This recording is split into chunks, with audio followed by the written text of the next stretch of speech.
My name is Eric Gewurz. I'm the director of Lord of the Rings Conquest, and I'm here to talk to you about the Evil campaign.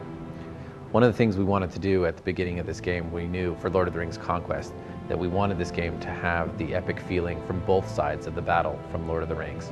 So we wanted to give you the experience of being the heroes and of being the forces of good and reliving the moments from the battles of the films any way you want.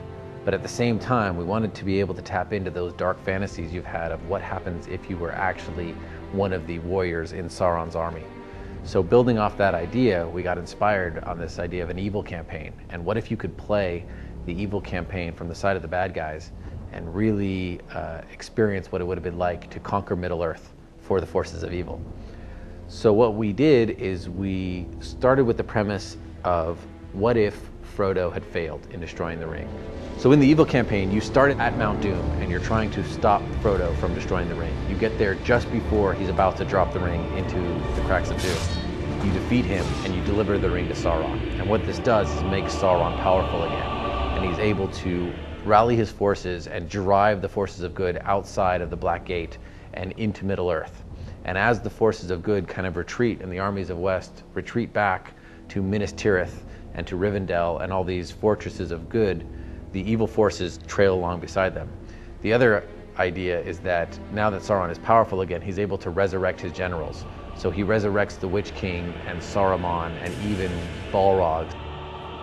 You also get to fight and confront all the heroes of the Fellowship that you once were the heroes. So you get to defeat Legolas and Gandalf and Gimli and Aragorn and Elrond and all these forces of good as you make your way across Middle-earth, climaxing in a final showdown at the Elven Fortress of Rivendell, where you surrounded them, conquering the Elven Fortress and driving the forces of good back out of the land. Some of the cool things you get to do as the forces of evil is you get to play as an actual troll. You get to play as a giant troll with a huge club, and you get to knock guys around, send them flying. You get to pick up enemy units and throw them across the battlefield. If they hit other allied units, they'll scatter like bowling pins. You really get a sense of power as you move through as a giant troll.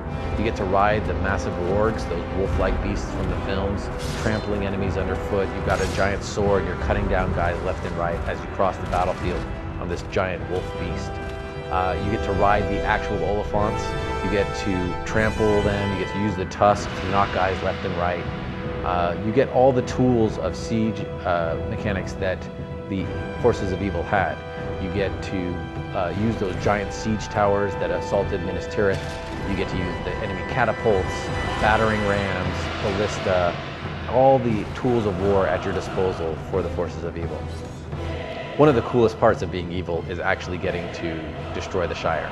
We have a full level design where the hobbits have rallied and they're trying to defend the Shire from your overpowering forces, and you march in there with Sauron and the Balrog and just lay the place to waste.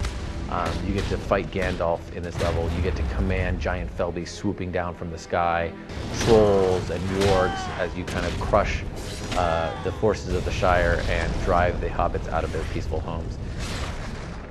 We're really excited to give fans the opportunity to play something and play in the Lord of the Rings universe a way that they never have before, and give them the freedom to experience what it's like to really be evil.